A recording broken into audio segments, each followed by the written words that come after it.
Mesdames, Messieurs, bonsoir et bienvenue.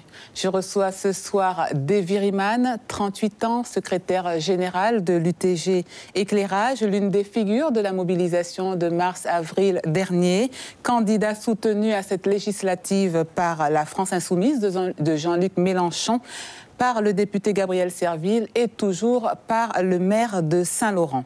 Davy Riemann, bonsoir. Bonsoir. Cela fait pas mal de soutien. En avez-vous reçu d'autres entre-temps? Le maire de Saint-Laurent qui m'accompagne toujours depuis le départ.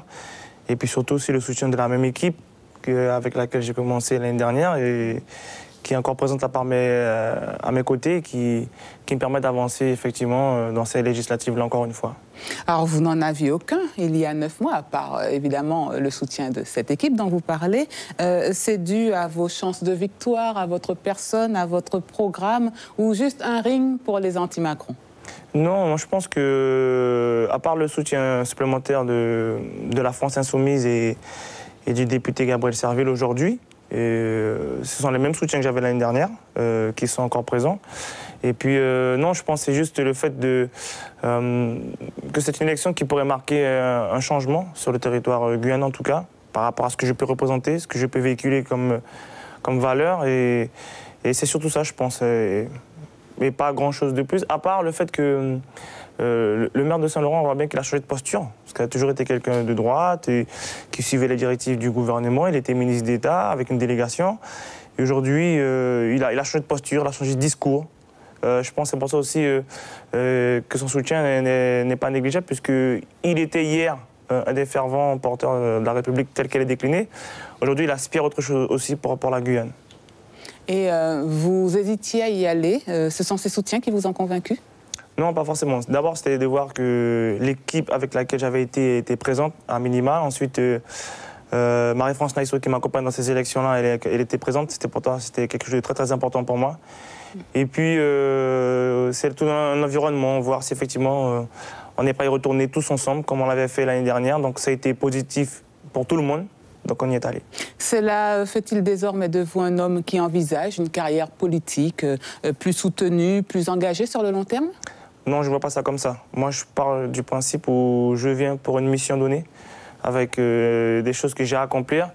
Une fois que ces choses-là seront accomplies, je retournerai là où je suis sorti, donc dans mon milieu professionnel, ou pour faire autre chose.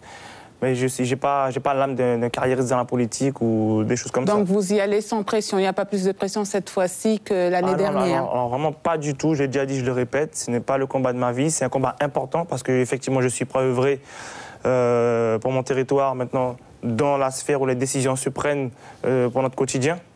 Mais sinon, il n'y a pas de souci de ce côté-là. Donc le respect des engagements de l'État dans les accords de Guyane notamment, c'est encore ce qui vous motive? Mais c'est le principal aujourd'hui. Dans les accords de Guyane, il y a beaucoup de choses. Et des choses très importantes pour un début de changement positif pour le territoire guyanais. Donc il est important et indéniable que ça fera partie de mes priorités si je suis élu demain. Alors je vous ai entendu dire qu'il fallait que vous iriez taper du poing sur la table. C'est finalement pour notre pays, nos élus et parlementaires, un mode d'action?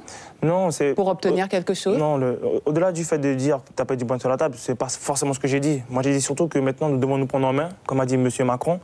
Et c'est ce que moi, je dis à notre population. On doit se prendre en main, on doit décider pour nous, et dire ce qui est bon, ce qui n'est pas bon, et le faire valoir. Donc, en l'occurrence, demain, je suis élu, j'irai à l'Assemblée porter la parole du peuple guyanais. Et si je ne suis pas entendu, je viendrai restituer la réponse et dire au peuple, que faisons-nous? Voilà. Parce qu'aujourd'hui, il est important de dire que c'est le peuple qui a le pouvoir, c'est le peuple qui est souverain et personne d'autre.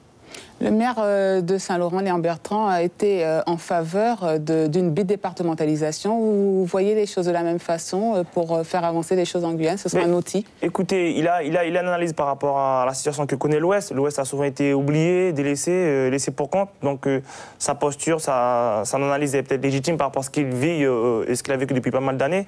Après, est-ce que c'est la solution par rapport à ce que connaît l'Ouest? Je ne sais pas. Mais en tout cas, aujourd'hui... C'est pourrait que c'en soit une? Peut-être parmi tant d'autres. Et ce sera à nous, effectivement, collectivement, de le définir. Je dis bien collectivement, parce que moi, je crois en l'intelligence collective, au partage des choses. Donc, ce n'est pas une personne qui a la réponse à tous nos maux, mais bien, effectivement, des personnes réunies qui pourront échanger, discuter et trouver la bonne solution, je l'espère en tout cas. Quand vous repensez au passé, de serait-ce qu'il y a un an, à cette même date, vous vous dites quoi? Je ne sais pas si j'aurais été là aujourd'hui. Quelle aventure, quelle galère?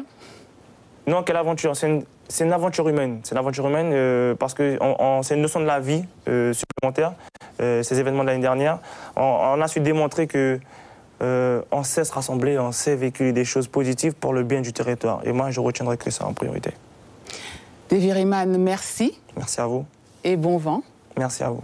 Quant à nous, monsieur, madame, on se retrouve demain avec un autre de nos 8 candidats à cette législative partielle.